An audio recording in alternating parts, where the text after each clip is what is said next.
First blood. Enemy double kill. Enemy triple kill. Enemy quadra kill. Enemy pentakill. NFC intel confirmed. Arrests of Zhang Yuxia and Liu Zhenli signal an elite rupture inside the CCP. Yesterday morning mainland China time, Zhang Yuxia, vice chairman of the Central Military Commission, was detained in Beijing, while Liu Zhenli, chief of the PLA Joint Staff Department, was taken into custody in northeastern China. This extraordinary internal action constitutes one of the most consequential political military events in decades, because Zhang Yuxia is not a normal target within the CCP system. Why Zhang Yuxia matters? Zhang Yuxia is widely regarded as a top-tier power broker within the People's Liberation Army, and a central pillar sustaining Xi Jinping's personal control of the armed forces.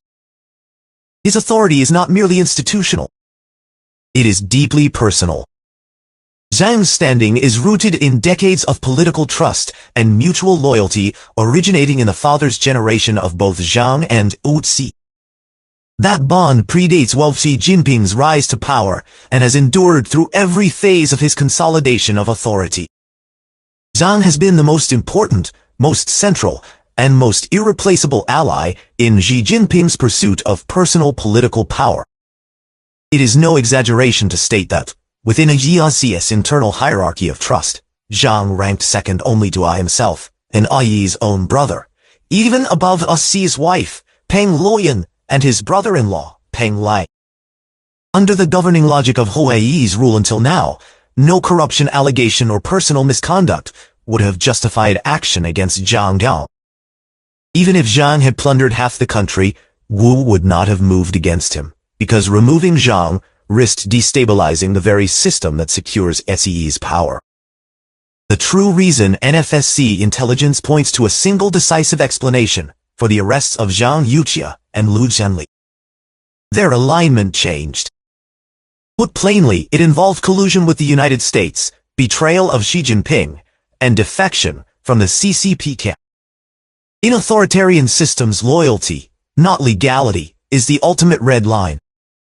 Once that line is crossed, even the most trusted enforcer becomes an existential threat. Strategic significance for U.S.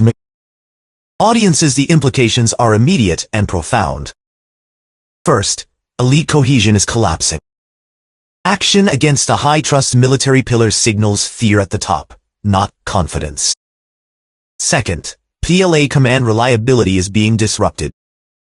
Arrests and purges at the summit produce paralysis, mistrust, and risk avoidance across sensitive operational and security chains.